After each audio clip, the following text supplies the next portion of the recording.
Olá, meus queridos irmãos e amigos, um grande e carinhoso abraço. Que Deus, o Todo-Poderoso, Soberano e Eterno, derrame ricas e copiosas bênçãos sobre todos. Meus queridos irmãos e amigos, a respeito do juízo final, todas as denominações religiosas apresentam explicações fantasiosas, atabalhoadas, complexas, incoerentes e sem respaldo bíblico, deixando muitos cristãos confusos. O nosso compromisso é com a verdade e somente com a verdade, independentemente de denominação religiosa. Eu conheço sobejamente a doutrina de todas as denominações religiosas e não concordo, não me compactuo com nenhuma delas. Jesus o Cristo, no Evangelho segundo Mateus, capítulo 24, versículo 4, disse: acautelai-vos e que ninguém vos engane. Essa é a nossa preocupação. Estaremos fazendo 3 estudos sobre o juízo final, sobre o tribunal de Cristo e sobre o grande trono branco. Acompanhem e reflitam. Meus queridos irmãos e amigos, o apóstolo Paulo, na segunda carta aos Coríntios, capítulo 5, versículo 10, escreveu, abre aspas, porque todos devemos comparecer ante o tribunal de Cristo, para que cada um receba segundo o que tiver feito por meio do corpo, ou bem ou mal. Fecha aspas. Vamos repetir para ficar bem claro. Abre aspas. Porque todos devemos comparecer ante o tribunal de Cristo, para que cada um receba segundo o que tiver feito por meio do corpo, bem ou mal. Fecha aspas. Meus queridos irmãos e amigos, vocês sabiam que aqui o apóstolo Paulo não está falando da instalação de nenhum tribunal divino? Como dizem todas as denominações religiosas? Vou repetir. Vocês sabiam que aqui o apóstolo Paulo não está falando da instalação de nenhum tribunal divino, como dizem todas as denominações religiosas? Prestem atenção que vão entender claramente.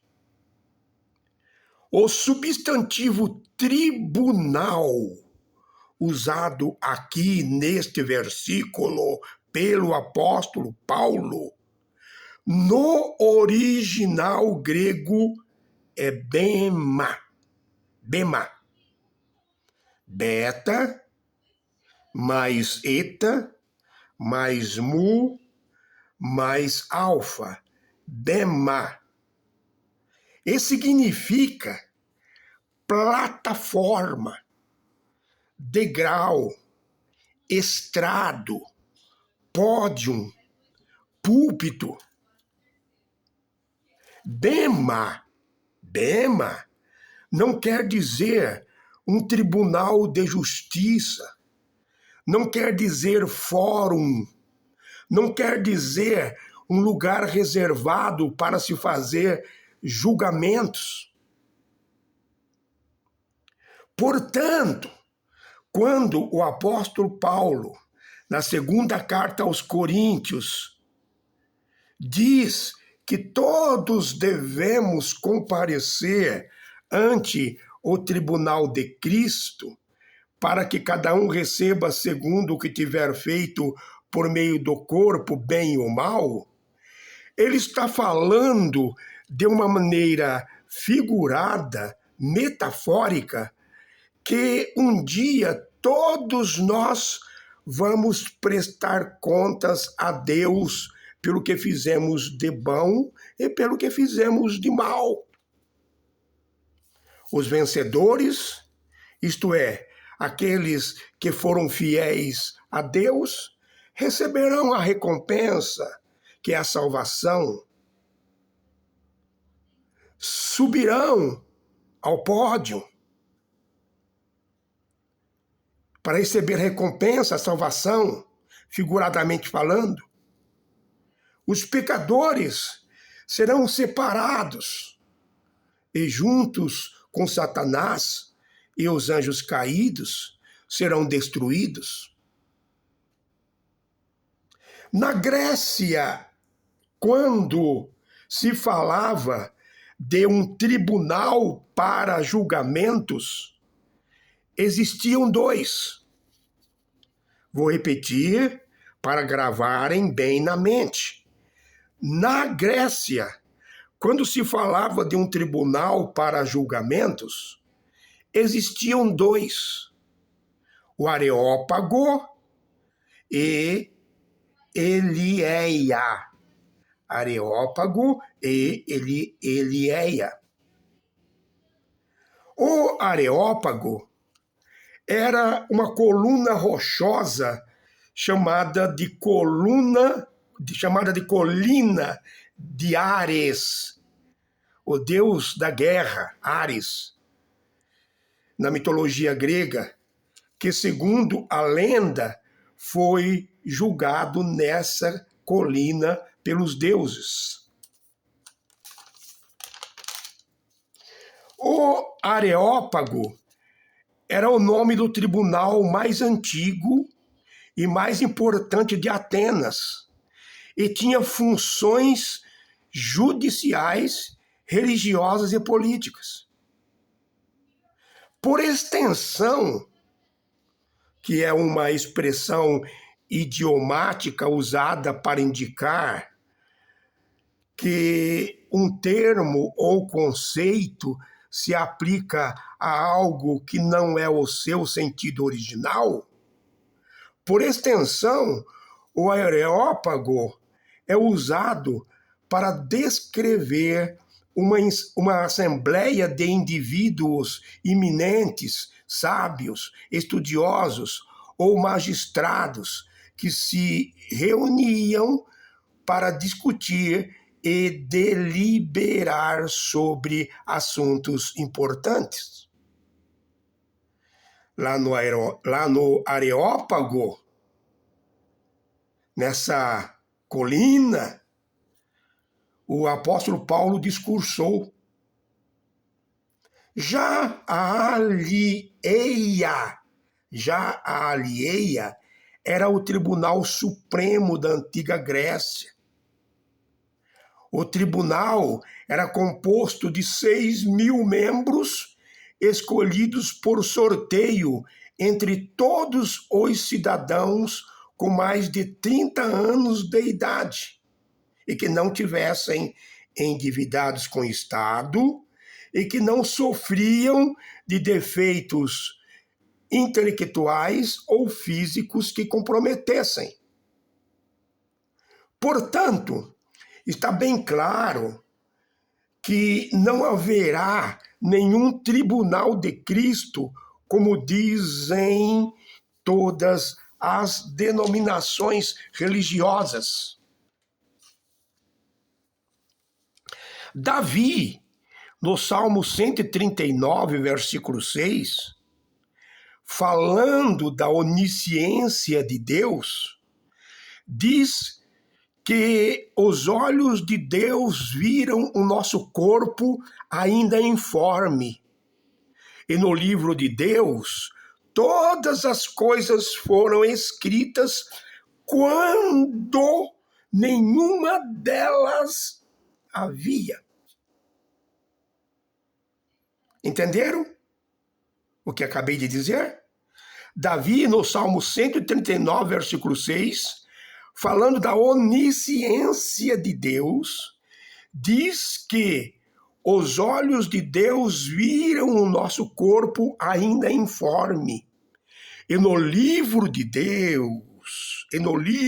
Deus, todas as coisas foram escritas quando nenhuma delas havia. O versículo está falando que Deus, o Todo-Poderoso, registrou antecipadamente em um livro, que é a figura da sua onisciência, todos os acontecimentos de nossa vida lá na eternidade, antes de nascermos. Livros, aqui, é uma expressão figurada para falar da onisciência de Deus. A onisciência de Deus é como se fosse um livro que tem tudo registrado. A palavra de Deus diz que o nosso Deus é onipresente, isto é, tem a capacidade de estar em todos os lugares ao mesmo tempo. A palavra de Deus diz que o nosso Deus é eterno, atemporal, sem começo e sem fim. O Salmo 90, versículo 2, diz: antes que os montes nascessem e que tu formasses a terra e o mundo, de eternidade a eternidade tu és Deus. A palavra de Deus diz que Deus é soberano, isto é, tem autoridade suprema, absoluta sobre tudo que existe e faz tudo o que lhe apraz nos céus e na terra. A palavra de Deus diz que Deus é o criador e mantenedor de tudo que existe e nada, absolutamente nada, foge do seu controle. Agora eu pergunto, um Deus todo-poderoso, soberano, eterno, onisciente, onipresente, criador e mantenedor de todas as coisas, precisa instalar um tribunal celestial, seguindo um modelo e um procedimento jurídico dos tribunais terrestres para julgar bilhões e bilhões de pessoas desde o começo do mundo até a sua vinda?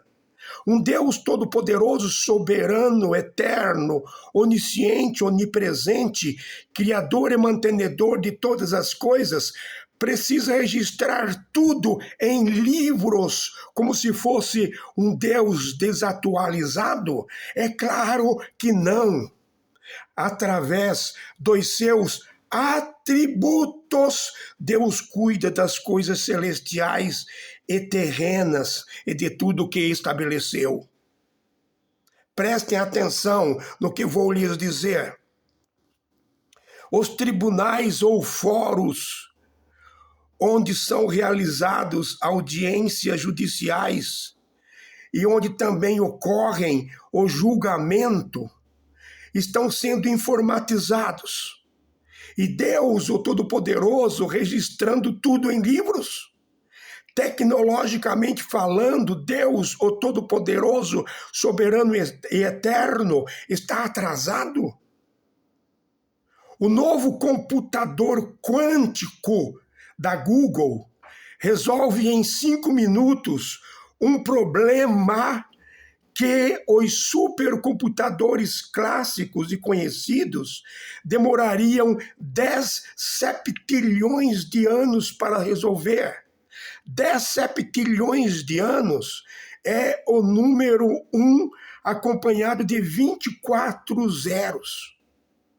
E nós estamos falando que Deus registra tudo em livros e que lá no céu existem bilhões, trilhões e trilhões de livros arquivados?